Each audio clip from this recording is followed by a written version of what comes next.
Welcome to another episode of Project Dirty Willy. In this episode, we're going to be installing the Rugged Ridge throttle body spacer.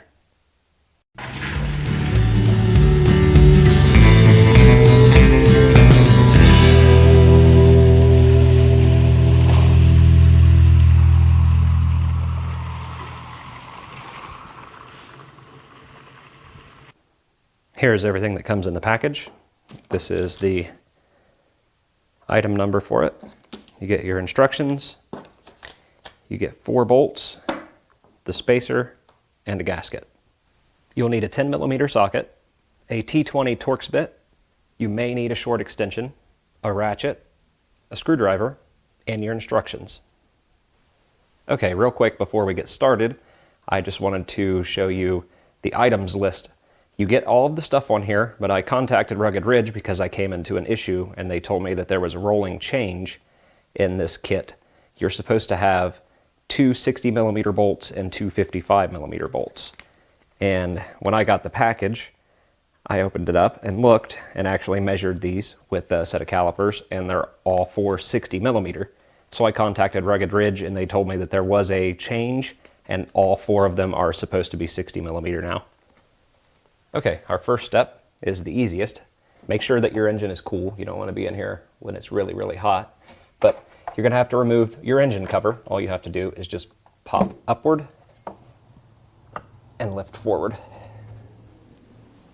Next, you'll just want to pull this hose free just to get it kind of out of the way and remove these 2 10mm bolts. They are holding the air tube in. And then you'll want to loosen these 2 clamps here, one at the throttle body itself,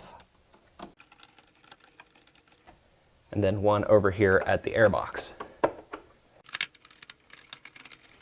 Now you should be able to separate your air tube from the box, and then from the throttle body. After you've got that removed, just move it up here to the side out of the way. Don't unplug your air sensor, just leave it plugged in. Just try not to pull too hard on the wires and just get it set off to the side. Then remove the 4 T20 Torx bolts on your throttle body. You want to make sure that you keep these just in case you want to go back to stock.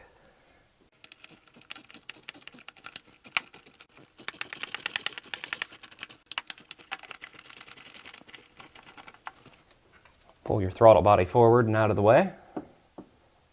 Again, trying not to pull on any of the wires and trying not to get any dirt or anything down inside here. Gently clean off the front of your intake. Trying not to do that with the O-ring. And the same with the back of your throttle body. Now we're going to take our throttle body spacer, and it has a little notch in it here. You want that notch facing towards the front of the vehicle. So you're going to line your throttle body up here, and then your gasket is going to go here, and then you will basically orient it here on your throttle body. Take one of your bolts here.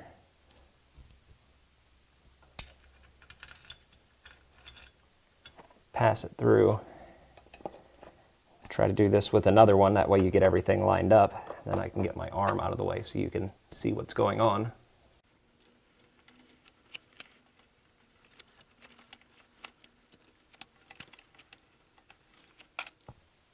These are also 10mm. You just want to run these in gently. You don't want to go really tight. I contacted the dealership to see what the torque settings were for the factory throttle body, and they said that it's 7 Newton meters, which is just over 5 foot-pounds, so they don't torque to very much.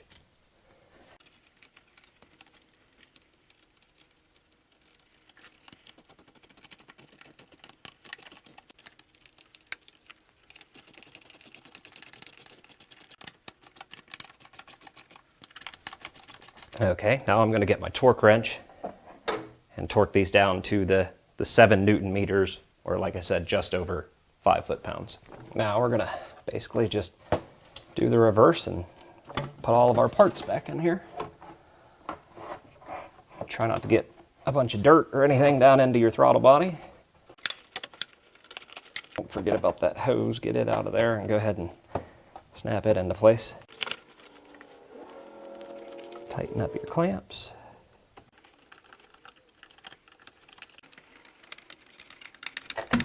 Then reinstall the 10mm bolts.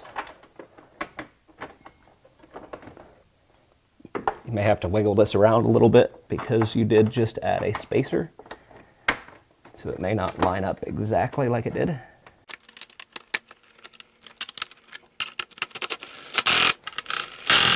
And just like that, you've got your throttle body spacer installed. The only thing left is to put your engine cover back on. But before I do that, I'm going to open up the garage and start this up and make sure that there's no leaks or anything like that.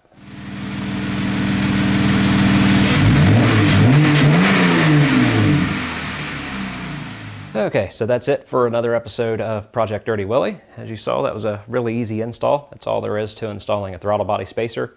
I'm not really expecting anything out of it. I just figured I would give it a shot, see what happens. I'm going to drive around for a while and see if I notice any difference. I've heard people, claiming that, they get like a little bit better gas mileage, or some people say that they get better horsepower out of it. I'm not really expecting anything. If I was to guess, if anything was to happen, possibly a little bit better mileage, but I don't even really see that happening. The only reason why I think that may happen is just being paired with the exhaust system that we have on here, which is the Flowmaster catback exhaust system. I did a video on that. But yeah, that's pretty much it for this episode. So if you came across this and you're not one of my subscribers, make sure to go into my channel and check out a couple other videos. I've got all kinds of different stuff. I've got, Jeep videos, how-to videos, reviews, gun videos, weather videos. I've got all kinds of different stuff. So if you find a video that you like, leave a like. If you have something to say, put it down in the comments. And if you find a couple videos that you like, don't forget to subscribe to my channel.